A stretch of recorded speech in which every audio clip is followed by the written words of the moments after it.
I've seen your calendar. It's crazy. I thought I had a full calendar, and then you showed me your calendar, and I went, oh my goodness, that is a full calendar. I used to chase the ROI all the time, return on investment. And over the course of time, that has evolved into what I call return on life. Hi everyone, this is Randy Dyck, and I have an amazing guest today on the Return on Life podcast. Of course, it's not always about the ROI, return on investment, but it's more about the return on life. And today I've got an amazing guest, Gogo. That's all we need to know is Gogo, but Gogo Bethke.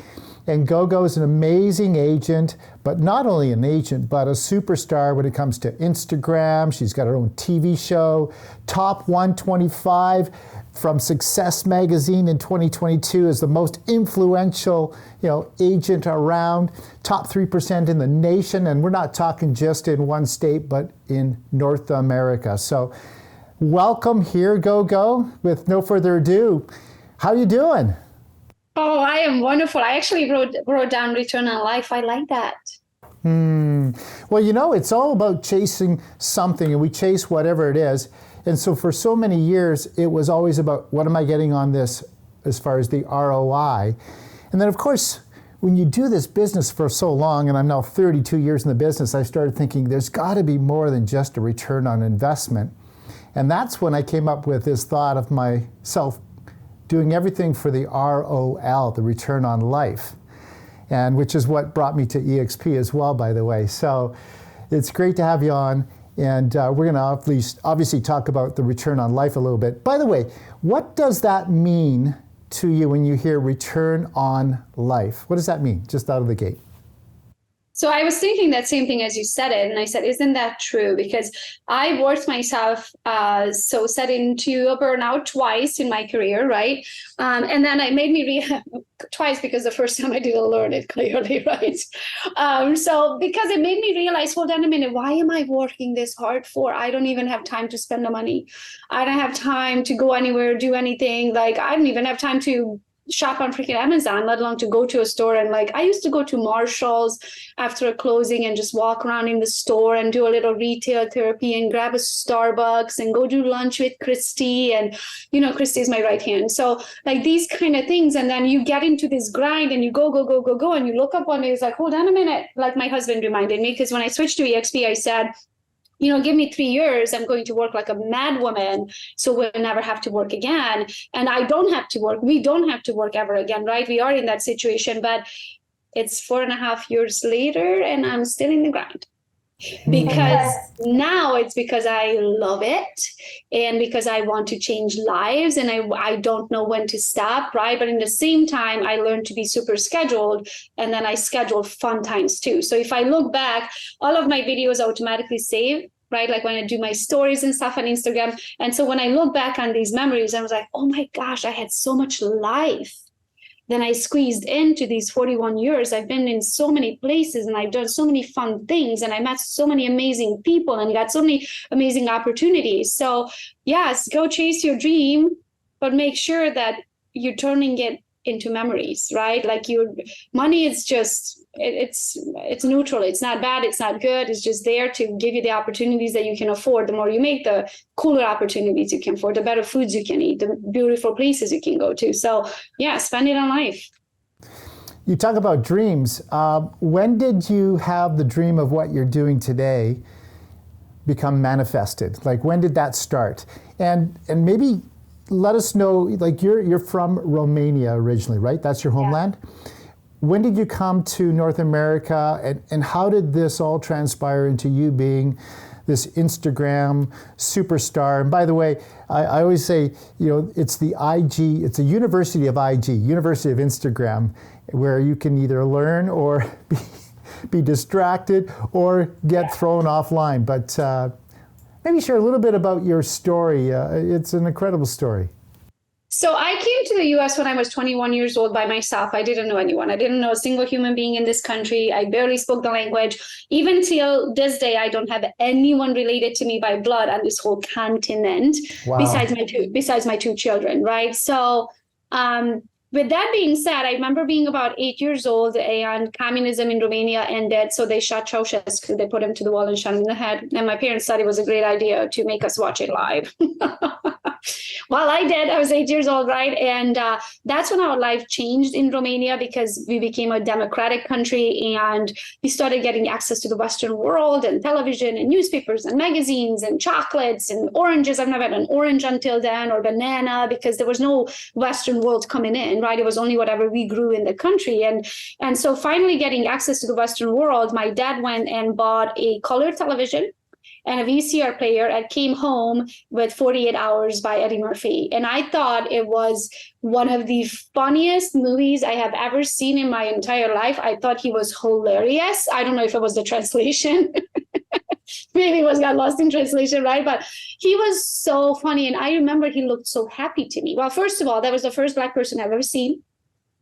I didn't even know they existed, because when you're cut off from the Western world, you are cut off from the Western world. You don't know anything besides your backyard. That's all you know, right? And so first of all, I seen a Black person. Second of all, he was so happy. And I remember I'm like, I'm going to wherever, like I was 8, what do I know, right? I remember I'm like, I need to go wherever he's at, because he's so happy where he's at. And I wasn't happy where I was at, right? So this is my 8-year-old self. Then life happens and life goes on and whatnot. But that underlying message that I put out to the universe became true when I was 21 years old. I wanted to come to America. I was in my 3rd year of college and I was supposed to speak English. In my 3rd year, I was supposed to take an exam. Now, mind you, the English I speak today, I didn't speak like 3% of this, right? I really didn't know, besides basic English, of like, how do you do? Because I learned British English and I want water. I think we learned that. So like just basics, right? So I figured if I come to the US, maybe as an au pair or work on a cruise ship or something, because coming from Romania, I have to have visa and it's super hard to get a visa. I figured I'd take one of those jobs, come live between the Americans for a year, learn the language and then go home. So I applied to be an au pair. I live-in nanny. I applied to work on a cruise ship. And I also applied to work, you're going to laugh. I applied to work on an oil rig in the middle of the ocean. Wow.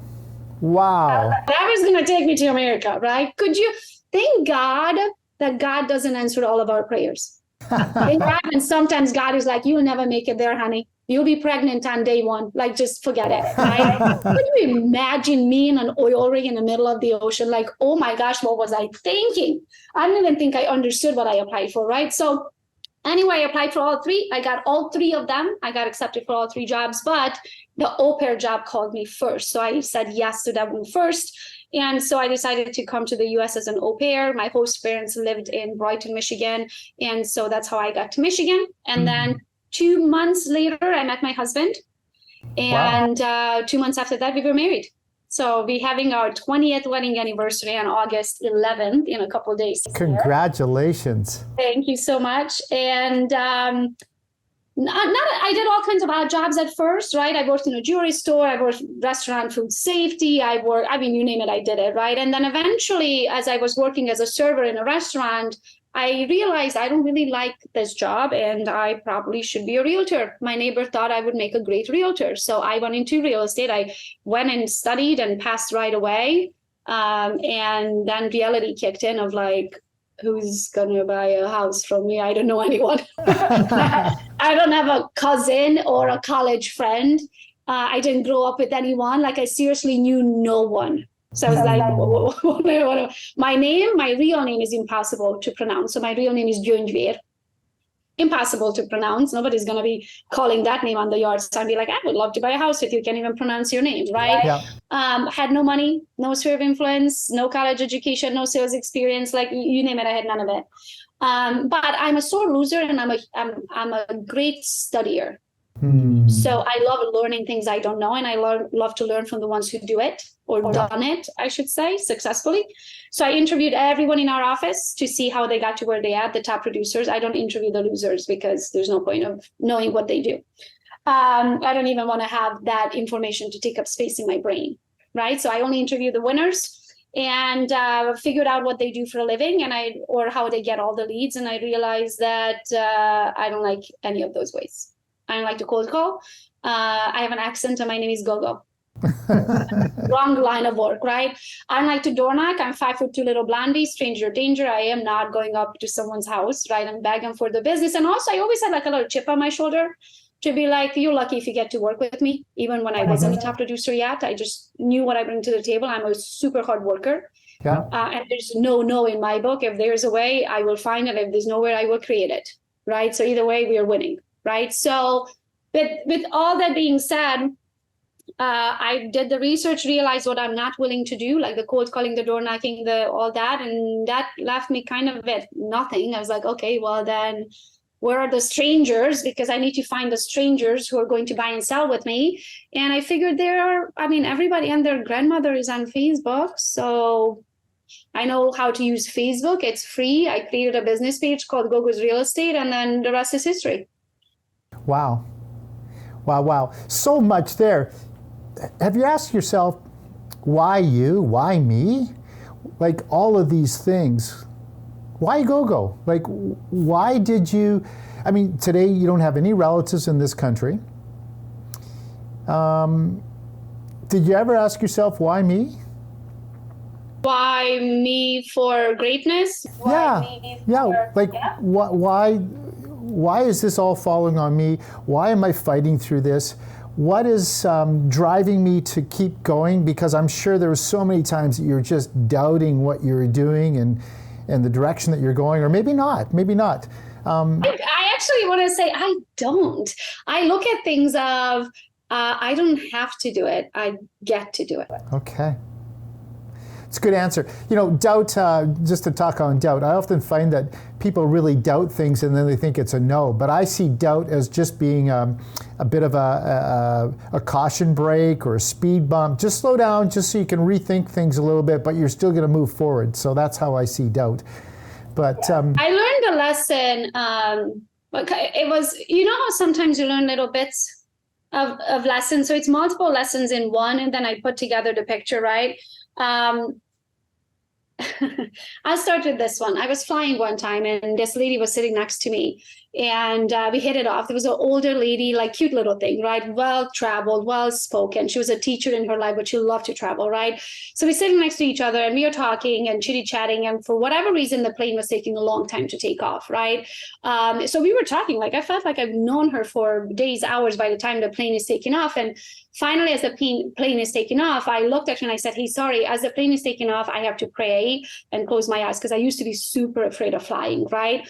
And she literally taps me as my eyes are closed and I'm praying. She taps me, she's like, do you believe in God? And I'm thinking to myself, I'm like, I just told you then I need to pray. So I'm like, yes, I do believe in God. And she goes, so do you believe in God sometimes or all the time?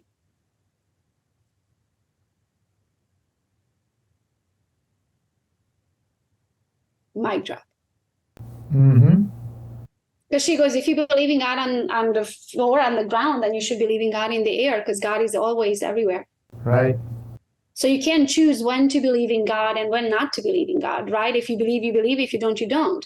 You only have fear when you have lack of faith. So true. So true. Well said. That is well said. So I don't ever question why. If God gave me the idea, he meant it for me. All I need to do is go and live it out. Okay, so then who are you in the quiet then? So, you've shared that you're a believer, you shared that you believe in God, that God is all around. So who are you in the quiet and uninterrupted? Because, we see you on all these platforms. We connect at conferences and it's always go, go, go, literally go, go, which is go, go. But who are you in the quiet? Who are you in the uninterrupted? So I would say probably most people would be surprised to find this out, but I am an introvert. I love to spend time with myself. I also need to spend time with myself because as much as I love people and I get charged by them, I also get drained. I get what I call people doubt. When I get people doubt, I need to come home and just be by myself. And my family actually knows that when I go on these speaking engagements and things, I love it. I love the people. I get to know you guys and go out to dinners and drinks and, just mingle and all that. But when I come home, I am so drained, right? So I need those 3 days with myself. I usually come home and sit in the tub and read a book and just watch a documentary and just be by myself, right? So I need that myself time. I'm also a biggest nerd you'll probably meet in this little blondie's body. I love reading and documentary. I spend a lot of time thinking. So everybody in my family knows, as long as there's coffee in my mug, don't talk to me. So I usually wake up early and I make my coffee, and then I have a chair where I sit. That's like my thinking chair. That's my time with God. And I just sit there and I enjoy my coffee and I just think. And I just, I'm a night owl. Here's another thing. I'm a super night owl. It's like I go to bed at between 1 and 2 a.m. and I wake up around 8:30 every morning. My day usually starts around 9 o'clock in the morning, and it's just always how I've been. I'm not the 5 a.m. or 4 a.m. clubber. I'm sleeping at that time, but late at night is when my brain works and when I'm creative. So I usually go through a long day, or go, as you call it, right? And I can just like fall over and die and sleep, right? I have to like think through what happened and what I learned from it and what I want to accomplish with that information the following day. And then I look at my calendar for the following day. To kind of see like, do I have to be up early? Do I have to put makeup on or not? Like, do I have to leave the house or not? Right. So I can like kind of plan my day in my head. I'm super organized, but I need help with organization. So naturally, I am not a detailed person. So like creating appointments and putting links in there and figuring out what time works for who, I would probably cut my veins if I had to do it for a living. I can't. But I live and die by my calendar. I'm never late when it comes to Zoom meetings. In-person appointments, I'm always late. Because then I have to drive, and then I text and drive, and I'm like, next thing I know, I take the wrong exit, and you know what I mean? But online appointments, I'm always on time. Super organized. I've seen your calendar. It's crazy. I thought I had a full calendar, and then you showed me your calendar, and I went, oh my goodness, that is a full calendar. Yeah, but I try to work Monday to Wednesday and then take Thursday, Friday, Saturday, Sunday off. So I squeeze in 40 hours worth of work into 3 days, 3 business days. Okay, so that just doesn't happen by accident. There's great discipline qualities, there's great leadership qualities involved in that. I know you've got a whole army of people working behind the scenes for you and behind the curtain. Tell me a little bit about leadership. Like, that just doesn't happen without, somebody at the top. All things, fall from leadership. What is your leadership style? How do you get all of this accomplished and keep everybody on task and on track? Wow, that's a loaded question, right? So I have had assistants, multiple different kinds, right? We learn as we grow where we have weaknesses and where we have strengths. And sometimes the same thing that gets you to success is your weakness, not your weakness, but it's your worst quality. So the way I put that, in order to succeed, you have to take there's no in my book. I'll just go and do it my way. If you say no, I don't care. I'll just go around you. I'll go around you, right? Like, I don't care. I've always been like that. Whatever I feel like it's meant to be mine, it is mine. Consider it done. I don't care who's in the way, right? I always been like that. And I always work super hard. When I'm awake, it's go, go, go. And that's what I expect from my people, right? And then it's super hard to realize that there's a reason why they work for me and they don't do this for themselves. Because they don't have that. If they had it, they would just do it for themselves, right? So I can expect the people that help me grow, right, and take me to places I want to go to have the same work ethic, to have the same mindset, to have the same speed. It's impossible. If they did it, they would do it for themselves, right? So the hardest thing for me is not expect people to be like me. And my people tell me all the time, it's like, Gogo, I can't do it with your speed. Well, they can't do it at your speed. Because there's a go-go speed. There is a go-go speed. I've seen you in action. So there's a go-go speed, but also you talk about the details. That's not who you are, your big picture. And so you hire, I'm sure, for the details and everything in between. And that's what really makes true leadership. My version of leadership is that if I'm creating leverage, so not leverage that I'm leveraging somebody else, but they can leverage me as well, and then I'm creating legacy in their world, then I can say I'm a leader. So leverage plus legacy equals leadership. And I sense that in you too, that you love to create incredible people with a little bit of your go-go juice, and then they create legacy in their own lives. And that's true leadership. Yeah. So Christy, my right hand, technically she's my left hand because she's left-handed. She's in the other room on a Zoom call right now, but she's been with me. This is our 10th year together, right? So everything that we have built it together. And that's my favorite. I always tell her that she's the Gail to my Oprah. Like, I love being able to build with her. I love people around me for a very long time who deserve the spot. Right. I love to grow with people and then take those people who started with me at the bottom all the way to God knows what's in the future for us. Right. That's how I like to do it. I don't necessarily like to fire, but I am quick to fire. So if someone breaks my trust and loyalty is number one for me. If I always tell people, you only put a knife in my back one time. And they know that and they see it in action. If someone no-shows to a meeting, I will never talk to them again. If someone puts a knife in my bag, that was the last time we talk. Like, I just don't allow people into my life that don't deserve a spot. There's only one of me, only 24 hours, and I want to spend the time with the people who deserve that time, right? And I truly, even in my business life, I mean, we show up in our PJs, we do most of our stuff from Zoom calls, right? Like, I feel like we are a family. And then we just get to do this thing together and make money together. I love my team. My VAs, I started using these about 3 years ago. I would say 80% of them are still with us. A couple of them left and they didn't see the way we see the world, and that's totally fine. Or we had to fire a couple. But to go back to hire so you don't have to fire, talking about DISC assessments, I'm huge on DISC assessments. So if you don't know who you are on paper, like, here's the number one, a good leader, you need to know your strengths and you need to know your weaknesses. And you have to own it. Right? You can't possibly be good in everything, and that's perfectly fine. I'll be the first one to tell you my weaknesses, right? So I'll take a DISC, I would say probably every 5 years, because we change too. Mm-hmm. As life changes, we change too, right? And you see the world a little different than you saw it when you were 21 years old, and it was more important for you to go party than it was to go read a book. Now I'd rather read a book and be by myself on the beach than go party, right? So it's just, we change too as humans. So with that being said, I would recommend for you to take a DISC so you know who you are.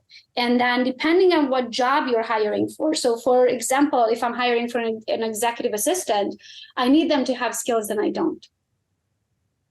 Right? I need them to have that attention to detail, to have the patience, to be, it's not like I'm not kind, but I'm super blunt. Right. So because I don't have the time, right. So I don't have the time to explain you something 10 times. I'm going to ask you once and you better do it, or record it and then listen to it again. I don't know what to tell you because I'm not going to repeat myself. Right. So because of that, I need people in my life who are super patient. And you talk kind of fast too. Yes, and I do talk fast. So that's what my people say is like, so I do a lot of voice notes, and then they keep the voice note and then they replay it to be like, oh, that's what she said, right? Because I do talk fast and I have an accent on top of it, and you know what I mean. So my personal DISC, I'm a high D&I. Mm-hmm. I like a little S, but non-existent C. Right. So if I'm hiring for an executive assistant, I need her to have super high C, very detail oriented, always on time, a super high S. So then they would want to take care of others before they take care of themselves, because I need babysitting because I have a million things going on at the same time. And I don't need them to have a D&I because then we're going to butt heads. Yeah. Right. So true. So I have the hiring portion down to a science, but it did take us quite a few years and trial and error until we figured out what is our sweet spots for each of these different positions. Right. And along the way, of course, you're always learning. So there's probably moments early on, and you've been licensed now for, is it 15 years, 16 years? 2011, 12. Okay, 12 years. So along the way, of course, there was probably, oh my goodness, what do we do here? So you're always continually learning. But today you've made it pretty much bulletproof because of your leadership, hiring, understanding who you need, who you don't need. So amazing. Any tips that you can share with our viewers on any of that, about maybe some things that you learned in the last even 1 to 3 years on the hiring side that may be beneficial other than DISC? Is there anything that comes to your mind? Yeah, absolutely. One of the lessons that it took me the longest to learn is you have to spend money to make money. So I came from communism and not having. So when I make money, right, it's like I want to hoard it. I want to be like, oh, no, it's mine. What if I never have it again? So I might as well just, hold on to it. And so what I'm saying by that is most people will wait to hire things until their heads are spinning. So did somebody influence you in that way, or was that just something that you learned along the way? Well, multiple lessons, right? One of the lessons is I got a coach in my real estate business, and she asked me, well, so many lessons I learned from her. But she asked me one time, we were on a coaching call, right? And she asked me, she's like, what are you doing? And I was like, oh, she can hear the laundry in the background, right? Because I was doing laundry and coaching, because I can multitask. I'm a woman, right? I can run a load of laundry and be at my $1,000 coaching call, right? And she goes, are you really paying attention? Because I guarantee you didn't take a single note. And I was like, oh, she's right, because I'm running around doing laundry. Busted. Yeah. And she goes, well, that's a very expensive load of laundry. So I paid $1,000 to be on a coaching call with her. And instead of paying attention and learning something new to make that $1,000 back, I decided it was more important to do a load of laundry. So now if you know your hourly rate is really what this is going to nail it in. I want all of you to calculate your hourly rate. And it's super simple. Take the money that you made last year, not the one you're paying taxes on, but the money that you made, all the money that came in, not what you're writing off, okay? Let's say it's $250,000 divided by 2,080. If you work a healthy 40-hour week, you work 2,080 hours a year. So 250,000 divided by 280, it's 120 bucks. Mm-hmm. That means every time you do what you do to make money, you make $120 in that hour. So that could be you responding to emails, it's showing up to appointments and doing coaching calls, listing appointment, buy side deal, whatever that you do that made you the 120 or the $250,000. Now, if you answer your LinkedIn messages, this is where it hit me one time. I logged into LinkedIn, I had 940 some messages. It was mostly, oh my gosh, I'm so excited we met. Oh my gosh, let's connect, let's do lunch, right? Really 4 messages out of the 900 and some odd messages I had to respond to. There was an opportunity, or for a podcast, or for a listing appointment, one of those, right? So here I am spending 4 hours to respond or delete or accept or whatever I was doing there. Does that make me 120 bucks an hour? No. Does it need to do I want to miss those 4 opportunities in a 940 messages? I don't want to miss those 4, but I don't want to have to read 936 of them to find the 4. Right. That was my first thing of like, I need to hire this out. So now that you know that your hourly rate is 120 bucks, guess how much a VA is going to cost you? An hour, an average. Under 10 bucks. You can get VAs for $3 an hour. Mm-hmm. If you're paying them $5 an hour, they're doing very good. That's international average, right? So $5 an hour versus 120. Yeah. So she told me, take a piece of paper and write on it, it's a very expensive load of laundry, and stick it right above your laundry machine and never touch it again. I haven't done laundry in, can't even tell you, 5, 6, 7 years probably. Yeah. I also do, so I have a chef, I don't cook. I have a house assistant who helps us everything in the house. And I have a house cleaner who helps us clean it once a week, like the deep clean. And then I have 14 different assistants in 7 different job capacities who do anything from design to communication and social media, to numbers and trackers, to executive assistant, to personal assistant, you name it, I have it. So unless whatever I'm doing is making me that 120 bucks an hour, which now my hourly rate is 2,400 bucks an hour, unless I'm making 2,400 bucks an hour, I am not doing it. Somebody else is on my team. You have people. That's awesome. But you have to spend that money, right? Like, think of it this way. Yes, laundry is an in-person event. Someone's going to come over and you pay how much? 20, 25 bucks an hour. But if you sit down and you do what you're good at, it's going to make you 120. So most people look at it, well, I can do the laundry and save 20 bucks. You're not saving 20, you're losing 100. Because if you would have do what makes you money, you would have made 120. Mm-hmm. So being like at the top 125 of most influential realtors in the nation, a lot of people probably want to mimic you or say, hey, I'm going to follow Gogo's path. What is the one thing that you do or that you would recommend as a priority? And I'm thinking it's probably got to do something with a social platform. And if that's the case, which social platform would you be recommending to somebody to say, I'm going to go all in on this platform? Well, I wouldn't recommend to go in on all in on anything. Sorry to say it that way, because you don't want someone to have that much power over your brand. Technically, they own that platform. You don't. Even your brand is on their platform. They can wake up one day and it's poof gone. You know what? Right? You mentioned that to me in August of 2019 when I met you the first time in Vegas at the Red Rock. You mentioned that. Yeah. And that was because you can't put all, just like you shouldn't put all your eggs in one basket no matter what you do. If you're playing a social media game, you shouldn't put your eggs in one basket either. Mhm. That platform could shut down. You might get banned. You might get your account shut. Like, who knows, right? Of course, it can also go on forever, but you should be everywhere. Not only that, because you don't know where your audience is. There might be someone on YouTube who would really like to learn from me. They just don't know that I exist because they are YouTube people. They're not Instagram people. There might be someone on LinkedIn who would really like to learn from me or be a partner of mine or join my bootcamp or whatever than I do, but they don't know of me if I'm not on LinkedIn because they're LinkedIn people, right? So I want you to think of all of these buckets have different type of personalities and they enjoy that platform. Now, mine personally is Instagram. So I'm on Instagram all the time. That's the only platform that I personally post on. So when you see a post of mine, the original post was made on Instagram. And from there, it automatically posts on Facebook. And then from there, my virtual assistant, Karen, and she does my social media posts. She'll take it. She posted on YouTube. She posted on LinkedIn. She posted on TikTok. She posted in all kinds of Facebook groups. So to answer your question long-windedly, I believe that you should be everywhere. I don't believe that you should be making the posts everywhere. I believe in systems and processes. So if there are different platforms that you can link together, like the Facebooks and Instagrams, link them together, post on one, it will post on both. Automatically, a system will do the work for you.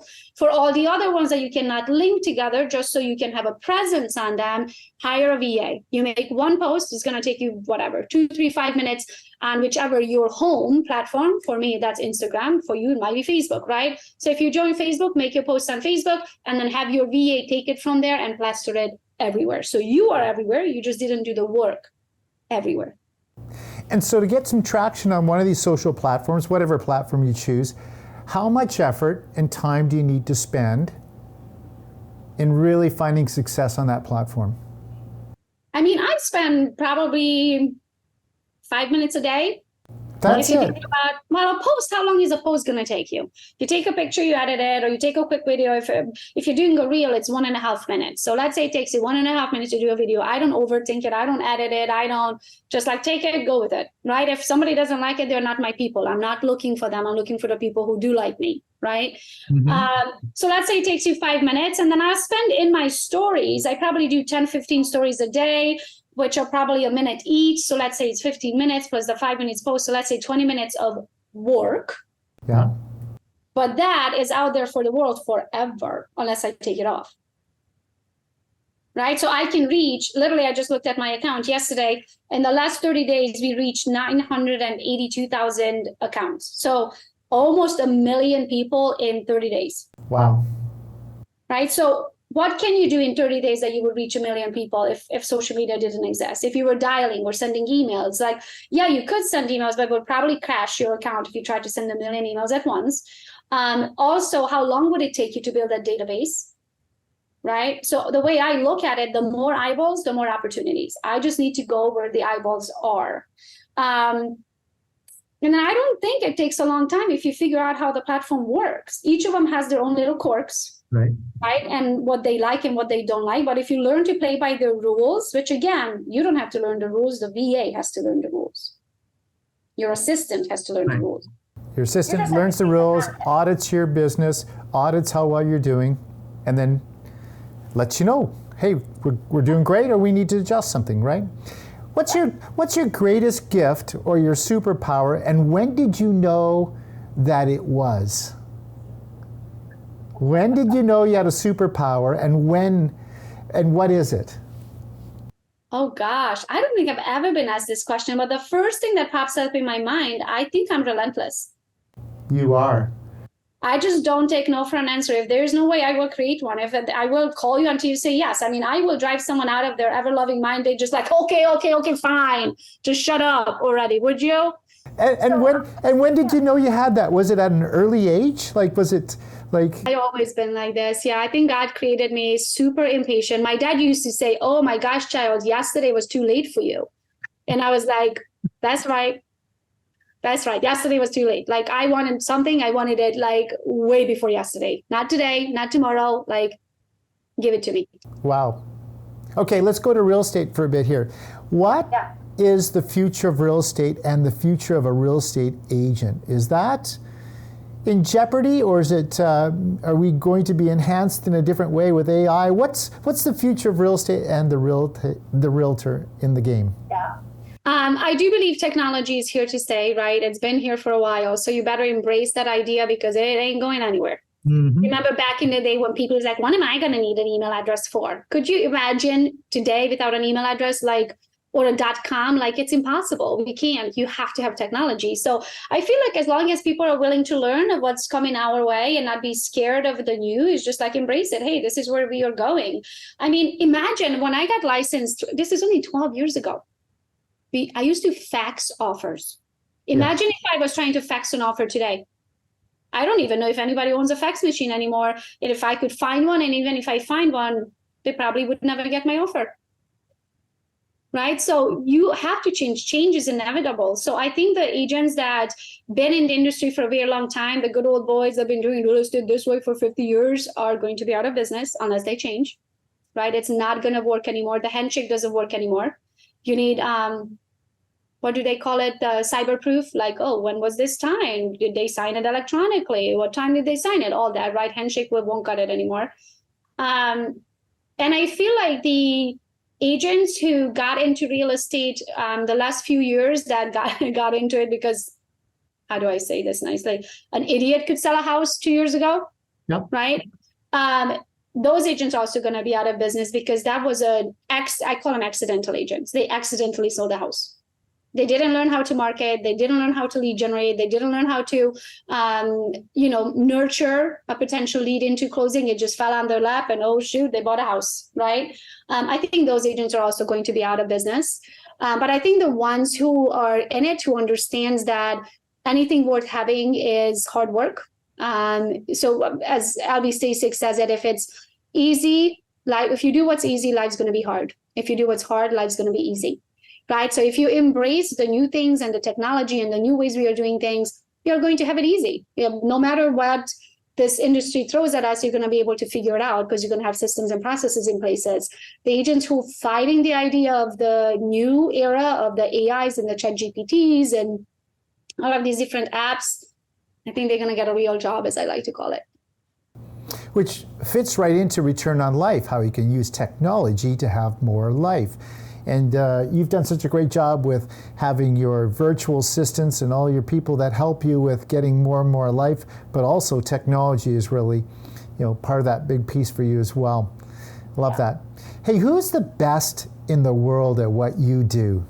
And that could be you. Who's the best? Who do you think's the best? Oh my gosh. I know it's a tough question because in real estate, we always think we're the best. I'm number one. I'm this. I'm number one in personality. I'm number one in sales volume. I'm number one in whatever it is. Well, I learned so many things from so many different people. So I'm going to name a couple names, right? Oprah, because I think she's very influential and very inspirational and she teaches. That's what I want to be. Oprah when I grow up. I want to just coach and help others live their best life how they want to, right? Love that. Help them see the world in a different light. I love Tony Robbins. Kind of the same reason, but I feel like he's a little bit more technological because he sells courses and he sells boot camps and he sells, masterminds and in-person events and all of those things that I enjoy doing. I think Krista Mayshore is amazing. So in the industry, I think we get confused sometimes with each other. Yeah. Some people think I'm Krista and they think she's me. In the technology world, I think the Grant Cardone's, right, when it comes to real estate and investing and stuff, I think he built a great brand for himself online and he uses social media to continuously build that brand for himself. I love the Ed Milat's of the world, right, of business and spirituality kind of just mixed into one. I love those free speakers that just kind of say it how they see it kind of podcast, right? Yeah. I always I wish I had balls like they do. I think you do have balls like they do. Come on. Hey, But I try not to do anything political, try not to talk about anything vaccination, and like all of the things that either way you lose half of your followers, like no matter what side you're polarizing at that point. Yes. So I try not to talk about, anything like that, which is super hard for me. Hey, do a self-plug for yourself. What do you do? You got some boot camps. Why don't you do a self-plug while we're talking about, rocking out the world and changing the world. What do you got going on? Thank you. So Gogopreneur is my TV show. I had a TV show reach out to me, or a network reach out to me and ask me if I want to have a TV show. And I was like, oh my gosh, do I? Maybe I do. I was like, what does it take to have a TV show? Like, I don't even know, right? And when we started researching all this, I was like, what would my TV show be about? And I was like, well, I don't do just real estate anymore. I do so many different things. I started 9 companies. Many of them are multi-million-dollar companies. I'm like, I am more of an entrepreneur today than a realtor, right? So I was like, okay, I want to do something entrepreneurial. So in the Gogopreneur TV show, which you can find on gogopreneur.com, or you can find on YouTube, I just try to bring all kinds of things of what my life is about, right? So we have time management, we have VAs, we just bought an Airbnb, we did an episode on that, what it's like to set up your Airbnb. So I try to just take people along the ride of how to build wealth and what are the lessons we learn in the middle and all of that. So that's Gogopreneur. Also, I have a lot of boot camps, right? So I used to have, no longer sell it anymore, my social media boot camp. And then that's pretty much started the madness in my boot camps. And then when I came to EXP and I became really good at agent attraction, I built my agent attraction boot camp because people would ask me all the time, hey, Gogo, can you teach me this? Or how do you do that? Or can you build me this website and these landing pages? So we built Gogo's Bootcamp Agent Attraction. So if anybody's listening right here who wants to learn how to build a local team or build a downline, if you are with a brokerage that allows you to build a downline, like Randy and I are both with EXP, but surprisingly, most of my students are not EXP. They're privately owned brokerages or they're big team leads at other brokerages. Of course, we have a lot of EXP agents as well, but I was super surprised how many outsiders bought the bootcamp. So if you want to learn how to build a team, gogosbootcamp.com. And then recently, I'm huge on training, a lot of knowledge. Like I'm all about staying up with what's going on in the industry and doing training on anything that you can think of. We had you a couple of times on here because you're a badass rock star. So thank you so much for your knowledge and coming to train us. So I realized most of our trainings were locked for Team Gogo agents only. And it's like a private group, right? And then through the years, so many people's like, but how could I be a part? Like, how could I learn from you, right? And also through the years, I had lenders, title companies, inspectors, small business owners be like, hey, Gogo, could I come to this training? It's time management. Would that apply to me, right? And I was like, well, time management is time management. It doesn't matter if you own a yoga studio or a dog walking business or you're a lender or a realtor, right? So then it took me years to kind of figure out how can we do this, but then we created what's called Go Get 'em webinars. So every call I end with Go Get 'em, guys, right? Go get what's yours, go get 'em. So we call them Go Get 'em webinars. And so now that is an option if anybody's listening here who wants to learn in snippets. So it's a database of online trainings, just like this, that we are doing here, right? Just a little bit more on a specific subject for everything, right? And then you can be a part of that. Every month we release new trainings, and you also get access to the previous database. So those are the 3 major things that I do, but you can find me on Gogo's Real Estate on Instagram or any platform. You're everywhere. You're everywhere. It's so easy to find you, Gogo. Awesome stuff. Hey, well, let's finish off with a little bit of speed round here. So, speed round. If you had the choice to be at one of these 4 places, beach, mountain, country, or city, where would you be? Oh gosh, I love them all for different reasons, but if I have to pick one, beach, God is at the beach. Beach, okay. Fine dining, takeout, Uber Eats, or a home-cooked meal? Oh gosh. It's a toss-up between fine dining and home-cooked meal. Okay. I'm going to go with home-cooked meal. I'm coming to your house for a home-cooked meal. Yes, I can make you a mean chicken paprikash. I cook Hungarian when I cook. Oh, love it, love it. What do you do to let your hair down? You've kind of shared a little bit about that, but nothing's going on. You just have it's me time. What's Gogo doing? Watching a documentary. On Netflix? or Prime? I got to the end of anything. I mean, I think I watched every documentary ever existed. I mean, any subject. My husband's like, you watch a documentary on random subjects from cults all the way to mushrooms. I'm like, I'll watch anything. Like, I love learning, so I'll say documentaries. Okay. Favorite band?